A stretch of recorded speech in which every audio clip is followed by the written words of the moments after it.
مہک نسیم بنت محمد نسیم.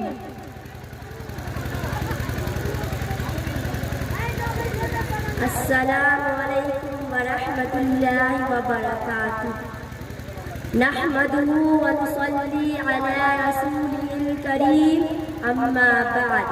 قال الله تعالى وأنفقوا مما رزقناكم وقال وما تنفقوا من خير فإن الله به عليم. وقال النبي صلى الله عليه وسلم اتقوا النار ولو بشق تمرة. صدر ذی وقار، حکم صاحبان اور طالبات علوم نبوت، آج کے اس پروقار اور پربہار سالانہ انعامی مسابقے میں موضوع سخن ہے انفاق فی سبیل اللہ کی اہمیت اور فضیلت.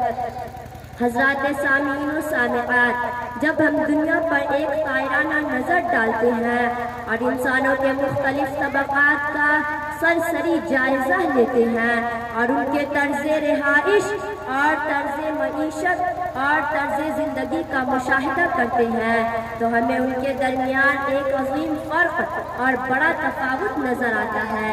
کسی کے پاس رہائش کے لیے عالیشان اور فلک پوش محل اور پرشکوہ بنگلے، خودنوش کے لیے مرغن غذائیں، زیبائش کے لیے زرق و برق اور فاخرانہ ملبوسات اور آرائش کے تمام تر لوازمات ہیں، تو اس کے برعکس کسی کے پاس سر چھپانے کا کوئی مکان، شکم پروری کے لیے سوکھی نام اور تن ڈھکنے کے لیے کپڑے تک کا انتظام نہیں. کوئی ہیرے جواہرات اور سونے چاندی کے قیمتی زیورات سے کھیلتا ہے تو کوئی پھوٹی کوڑی سے محروم ہوتا ہے. ایک کے پاس سونے چاندی کا انبار ہے تو دوسرا چند ٹکوں کا بھی محتاج. کسی پر مال و دولت کا ہن برستا ہے تو کوئی چند بوندوں اور قطروں کو ترستا ہے.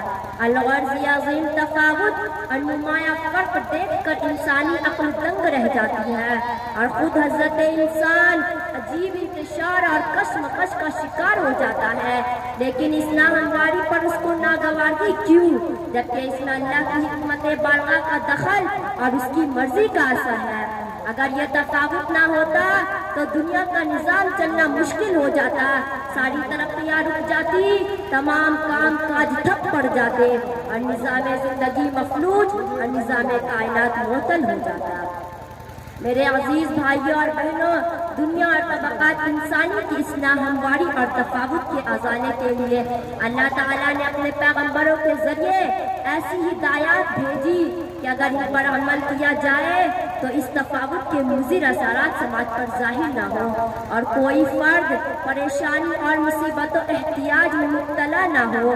چنانچہ اسی مقصد اور غرض سے مسلمانوں میں انفاق فی سبیل اللہ کا جذبہ پیدا کیا گیا. اللہ کی راہ میں خرچ کرنے کے فضائل بتائے گئے، زکوٰۃ کا ایک مستقل اور منظم نظام بنایا گیا اور مال کے مخصوص مقدار کو نکالنا فرض قرار دیا گیا. پھر اسی پر اکتفا نہیں کیا گیا اور صرف اس متعین مقدار کے نکالنے کو کافی نہیں سمجھا گیا، بلکہ موقع موقع سے خرچ کرنے کی اہمیت بتائی گئی اور فضیلت سمجھائی گئی اور قرآن و حدیث میں جابجا اس کی ترغیب دی گئی. فرمایا وَأَنفِقُوا مِن مَّالِ اللَّهِ الَّذِي آتَاكُمْ، اللہ کے دیے ہوئے مال سے خرچ کرو.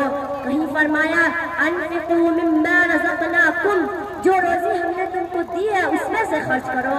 کہیں فرمایا وما تنفقوا من خیر فإن اللہ به علیم، تم جو کچھ بھی خرچ کرو گے وہ اللہ کے علم میں ہے. مال خرچ کرنے سے گھٹتا نہیں بلکہ بڑھتا ہے. ارشاد باری تعالیٰ ہے یمحق اللہ الربا ویربی الصدقات، راہ خدا میں دیے گئے مال کی مثال بیج جیسی ہے کہ ایک بیج سے 7 بالیاں نکلتی ہیں اور ہر بالی میں سینکڑوں دانے ہوتے ہیں. اسی طرح صدقہ بھی اضعافا مضاعفہ یعنی کئی گنا بڑھتا رہتا ہے. خرچ کرنے والے کو یہ احساس دلایا گیا ہے کہ تم اپنا مال نہیں بلکہ اللہ کی دی ہوئی امانت خرچ کر رہے ہو. پھر صرف خرچ کرنے کی ترغیب نہیں دی گئی بلکہ یہ بھی بتا دیا گیا کہ ایسا مال خرچ کرنا چاہیے جو عمدہ اور نفیس ہو اور خود اس کو اچھا لگ رہا ہو، تب اجر و ثواب کا مستحق ہوگا۔ اللہ تعالیٰ کا ارشاد ہے لن تنالوا البر حتى تنفقوا مما تحبون، جب تک اپنے محبوب مال کو خرچ نہیں کرو گے لیکن ہرگز حاصل نہیں کر سکتے۔ معزز سامعین و سامعات، انہی اصولوں پر اگر قرن اول میں عمل ہوا تو غربت کا خاتمہ ہو گیا، حتیٰ کہ زکوٰۃ کی ادائیگی کے لیے فقراء قید ہو گئے۔ آج بھی ان اصولوں میں ایسی زبردست تاثیر اور طاقت ہے کہ ان پر عمل پیرا ہوا جائے اور صحیح ڈھنگ سے ان کا نفاذ کیا جائے تو ہمارے سماج سے غربت کا خاتمہ اور معاشرے سے افلاس و بدحالی دور ہو سکتی ہے۔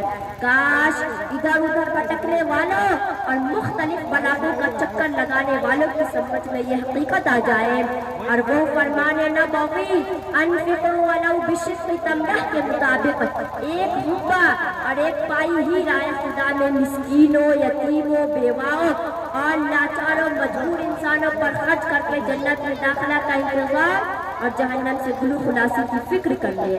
آخر میں اللہ تعالیٰ سے یہ دعا کرتے ہوئے رخصت ہوتے ہیں کہ وہ ہمیں اسلام کے جملہ احکام پر عمل کرنے کی توفیق نصیب فرما دے۔ وما علینا الا البلاغ والسلام علیکم۔